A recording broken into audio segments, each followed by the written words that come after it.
Do you know what the drug costs at Costco? I do not. The drug is $16 at Costco. TrumpRx charges $200 for Protonix, and Costco charges $16. Let's do another one. RFK Jr., Trump's own health secretary, the man who built his entire career exposing Big Pharma, just sat in front of the U.S. Senate and had nothing to say. The drug program with the president's name on it is charging Americans more than the local warehouse store, and the media completely buried it. I'm Brandon Mace. This is Political Lens. Here's what we're covering tonight. I'm going to show you the Senate hearing clip that should have been on every front page in America. I'm going to break down exactly what TrumpRx is charging versus what these drugs actually cost. And then I'm going to show you two more stories published this week that prove this isn't an accident. It is a pattern. By the end of this video, you're going to understand exactly what is happening to the promise that was made to every American family struggling to afford their medication. Here's the context, because this matters. For years, Donald Trump made one of the most specific promises in modern political history.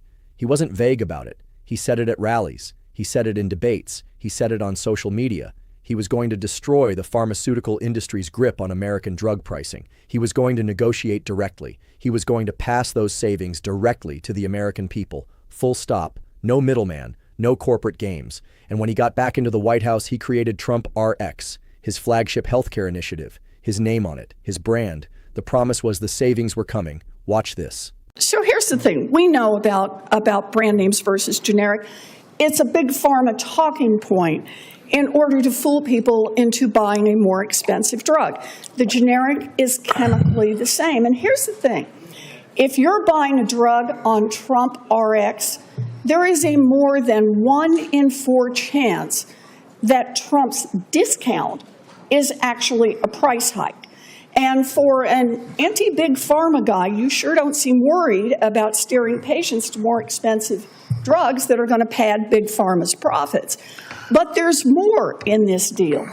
In exchange for these scam discounts, President Trump has exempted these drug companies from his 100% tariffs. So think about that. Big Pharma makes billions of dollars in tariff relief by listing their drugs on TrumpRx, and then they don't even lower the costs on many of these drugs. That is a great deal for Big Pharma. Did you hear that? Senator Elizabeth Warren, and I want to be clear, this is not about politics, this is about evidence. She walked into that hearing with the receipts. She showed line by line that TrumpRx is listing drugs at prices that are dramatically higher than what Americans can already get them for, without any special program, without any presidential initiative, right now, today, at Costco. And the man who is supposed to be Washington's biggest critic of pharmaceutical price gouging, the man Trump put in charge of the entire U.S. health system, sat there with nothing. No defense, no explanation, no answer. Let's break down really what happened here. Because this is not a minor discrepancy. TrumpRx launched with enormous fanfare. The White House held a press event. They released graphics. They touted the savings. And the way it works, or the way it's supposed to work, is the government negotiates with pharmaceutical companies and passes those savings directly to consumers. That's the whole mechanism. That's the entire pitch.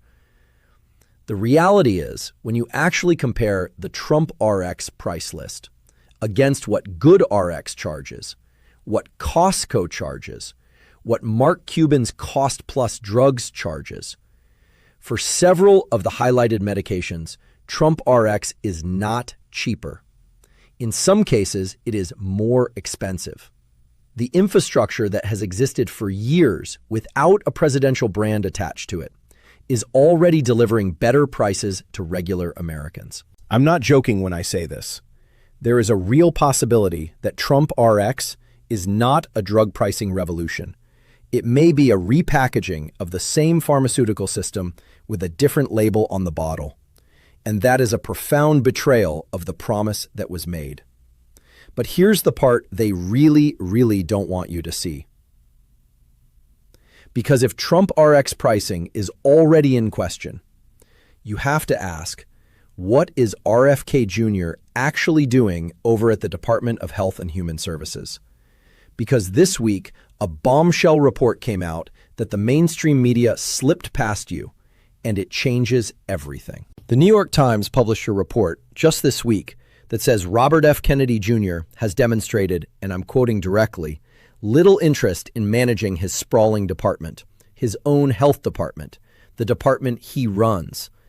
The report says he is focused narrowly on food and vaccine policy, while the rest of the HHS machine is essentially running on autopilot. His own staff, his own budget, his own public health initiatives, understaffed, undermanaged, and adrift. Now think about what that means in context. The man who spent 20 years saying Big Pharma had captured the regulatory agencies is now running those regulatory agencies and has checked out. The Senate is asking him basic questions about drug pricing on his own program, and he has no answers. You want to know why?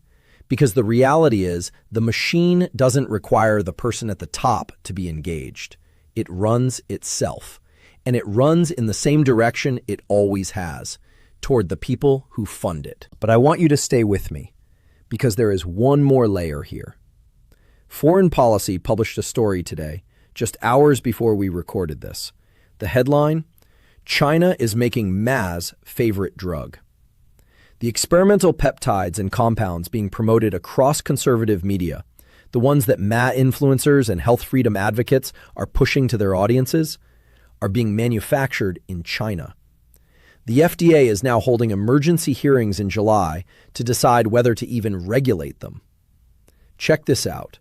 The movement that was built on American health sovereignty, the movement that has spent 2 years saying we need to take our health system back from globalist pharmaceutical interests, is promoting products made in China that the FDA hasn't regulated. And the man running that movement is checked out of his own department. Did you hear that? Rules for thee, but not for me. That is not an accident. That is a system. Here's the bigger picture. And I want to say this clearly because I know this is uncomfortable for a lot of people who believed in what MAGA promised on healthcare. The American pharmaceutical system is a machine. It is a $100 billion a year machine with lobbyists in every hallway, revolving doors between government and industry, and political protection on both sides of the aisle. The reason drug prices in the United States are 3 to 10 times higher than every other developed country is not an accident. It is policy. It is protected by the people who fund campaigns, who sit on boards, who move between FDA offices and pharmaceutical executive suites. Trump ran against that machine. RFK Jr. ran against that machine. That was the promise. The question, the real question, is whether the machine just absorbed them, whether TrumpRx became another revenue stream for the same industry, whether MAHA became another marketing platform for products made in China, whether the American families who wanted real structural change in how this country handles drug pricing have been sold the same product with a new label on it. I'm not telling you what to conclude. I am telling you what the Senate hearing showed. I am telling you what the New York Times reported. I am telling you what Foreign Policy published today. The evidence is in front of you. You are capable of drawing your own conclusions. That's why you're here. The fact is, if RFK Jr. cannot sit in front of a Senate committee and explain why TrumpRx costs more than Costco, that is not a political talking point. That is a national accountability failure, and somebody has to say it. Drop your answer in the comments right now. Do you think TrumpRx is a genuine attempt to lower drug prices for American families? Or is this Big Pharma with a different coat of paint? I want your actual take. If you have a parent, a family member, a neighbor who voted for change on this exact issue, who is right now paying too much for their medication and believe that promise, send them this video, not to argue, just so they can see what happened in that hearing room, what their health secretary had no answer for. They deserve to know. We will see you all in the next video, right here on Political Lens.